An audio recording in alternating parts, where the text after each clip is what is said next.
Bonjour les balances et bienvenue pour votre guidance de la semaine du 1er au 7 juillet 2024. Donc je vous rappelle que ce sont des énergies, pas des prédictions, et que il vous appartient en fait de mettre en œuvre ce qui va être nécessaire pour vous. Et voilà, si les messages de votre signe solaire, excusez-moi, ne vous parlent pas, eh bien, n'hésitez pas à consulter votre ascendant et votre signe lunaire. N'oubliez pas non plus les guidances mensuelles. Je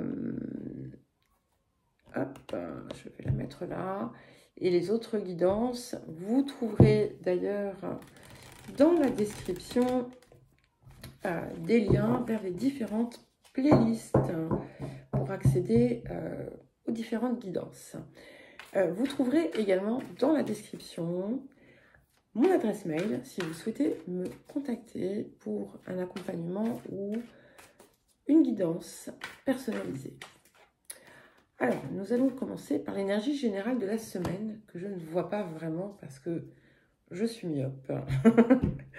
Alors, nous avons, mais il me semblait bien que c'était celle-là, nous avons la carte 2, qui est la Lune. Et ici, c'est ce qui vient vous relier avec votre âme, avec votre part supérieure également. Et il y a cette idée de guérison, de libération, et également d'intuition profonde que l'on vous demande d'aller chercher, à laquelle on vous demande de vous connecter pour pouvoir en fait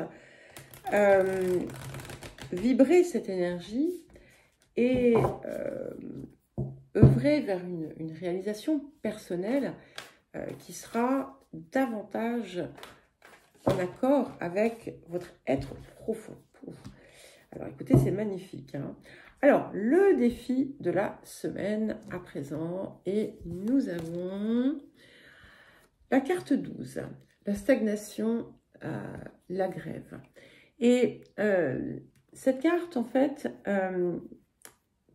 elle montre qu'il peut y avoir autour de vous des situations complexes à gérer, avec une forme de défiance mutuelle, en quelque sorte, où vous pourriez vous retrouver face à des personnes dont voilà, vous ne devriez pas vous méfier, mais vous préserver.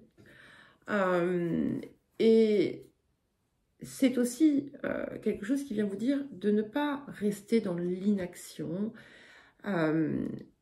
et de mener, encore une fois, à partir du cœur, à partir de ce qui vous fait vibrer, et que tout ce que vous entreprenez, tout ce que vous faites à partir de cette zone-là, eh bien, vous le réussissez. Et c'est un gage, en fait, quand on l'utilise, de réussite, de prospérité et de joie. Ça vous pousse aussi à vous écarter des différentes personnes qui pourraient drainer votre énergie. Alors, ensuite, qu'est-ce que la semaine vous apporte? Et donc, oui, je vous ai dit, c'est magnifique. Pourquoi je la retourne celle-là? Nous avons la carte 17. Donc, c'est l'accomplissement, la réalisation. Ici, on vous parle en fait d'être concentré sur vos priorités, sur votre rêve. Il y a quelque chose qui est en train de se manifester pour vous. Et quand on vous dit de ne pas vous disperser, par exemple, c'est pas parce qu'il faut vous accrocher à l'idée, etc. C'est ne pas perdre de vue ce que vous désirez faire, accomplir ou recevoir. Et c'est ce qui doit finalement mener, porter chacune de vos pensées, chacune de vos paroles, par son énergie. Alors, le tirage sceptique à présent, donc le présent pour les balances. En tout cas, c'est une très belle carte parce que ça vous indique que oui, vos rêves vont se réaliser. Ce sur quoi vous travaillez va se matérialiser. Alors, sur le présent, nous avons le valet de bâton. C'est extrêmement bien parce que ce valet de bâton, c'est bien, hein, celui qui avance avec cette énergie. Quand on regarde son visage, il est déterminé, il est sûr, il sait en fait, il sait qu'il va y arriver, il sait qu'il est au bon endroit et d'ailleurs il commence déjà à voir les premiers fruits de ses efforts. Il peut y avoir de bonnes nouvelles en cette période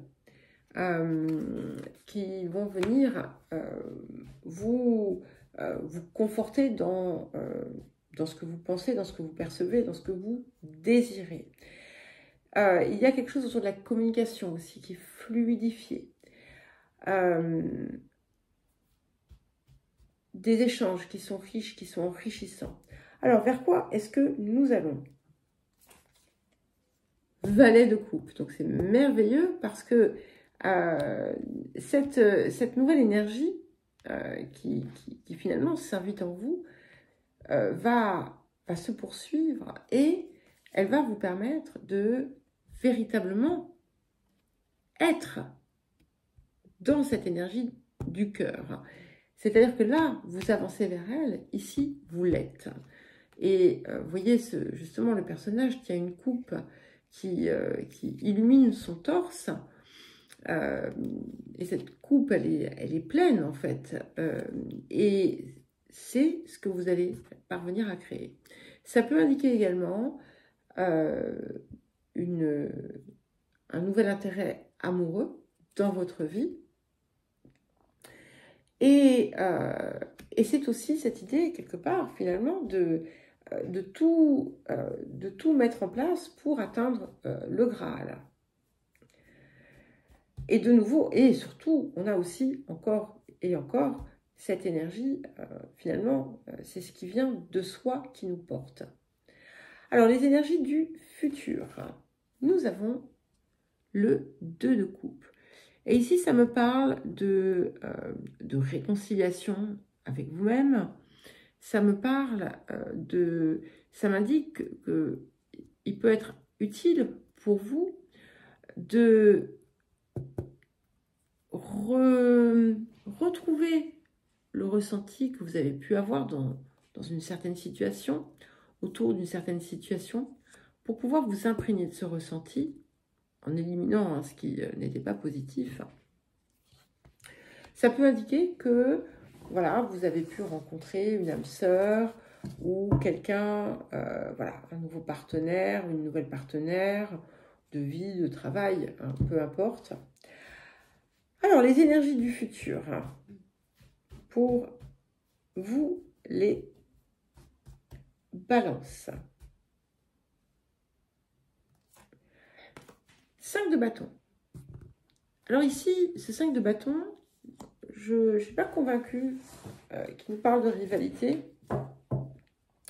Je vois plutôt,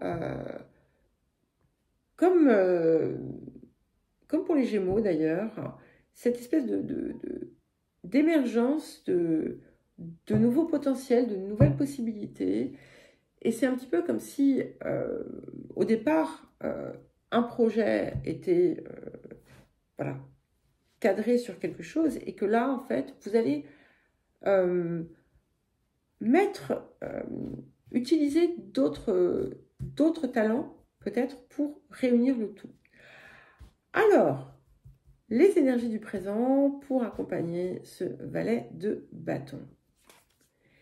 Et nous avons le 9 de bâton. Et je crois que là, c'était les Verseaux qui l'avaient sur les facteurs environnants. Ce 9 de bâton, c'est vous, hein, qui êtes en train d'avancer vers une nouvelle aventure. Alors, vous avancez avec précaution, bien entendu. Peut-être que ce n'est pas facilité par vos circonstances de vie actuelles, pour X ou Y raison, mais tout ça va rentrer dans l'ordre. Et voilà, pour certains et certaines, il peut même y avoir un voyage. Alors, les énergies du futur pour accompagner le valet de coupe et le 5 de bâton. et nous avons le chevalier de bâton. Donc ici, c'est important hein, de persévérer, voilà, de ne pas ralentir le mouvement parce que vous pourriez être tenté de le faire à un moment donné, mais au contraire de le faire d'avancer avec courage et détermination. Alors, votre posture. Nous avons l'étoile. Incroyable, hein, toutes les similitudes entre les trois guidances. Donc cette étoile, c'est ce qui vous guide, c'est ce qui vous porte et c'est un petit peu comme si vous en aviez une conscience accrue en ce moment. Et du coup, eh bien, ça vous ouvre plein de nouvelles possibilités, vous y croyez. Et puis l'étoile, c'est voilà, c'est quand même une carte de réalisation de rêve. Hein. Donc mettez-vous dans cette énergie, imaginez-vous déjà avoir accompli ce que vous désiriez et laissez cette énergie vous porter au quotidien. Alors, les facteurs environnants. Et nous avons le 10 d'épée. Donc, il y a quelque chose qui, autour de vous, peut être source de désarroi. Il peut y avoir quelque chose qui arrive de l'extérieur, qui n'est pas dans votre zone de contrôle, mais qui vient du coup vous chahuter. Ce que ça indique également, c'est que c'est quelque chose qui ne durera pas et qu'il y aura une issue favorable. Peut-être que on vous dit également que la fin des épreuves, c'est pour maintenant. Alors, les émotions intérieures. Et nous avons l'as de bâton. C'est magnifique. C'est magnifique parce que avec cet as de bâton, vous n'allez pas vous morfondre. Hein. Donc, on n'est pas dans un deuil. Hein. Du moins, je ne pense pas. En tout cas, ça va ouvrir beaucoup de perspectives. Ça va vous donner un élan de travail. Alors, qu'est-ce que nous avons pour terminer pour vous les balances? Et nous avons le valet d'épée. Donc ici, il va falloir faire preuve de prudence et de vigilance parce que on peut chercher, pour certains et certaines, à vous nuire. Mais d'une façon plus générale, ça indique également un temps d'investigation, de réflexion. N'hésitez pas, on a quand même 3 valets, donc n'hésitez pas à parler, à échanger vos idées pour pouvoir gagner en clarté, avec des perspectives différentes qui sauront certainement là aussi vous guider. Voilà les balances. Et bien écoutez, je vous souhaite une belle semaine, je vous embrasse et je vous dis à très vite.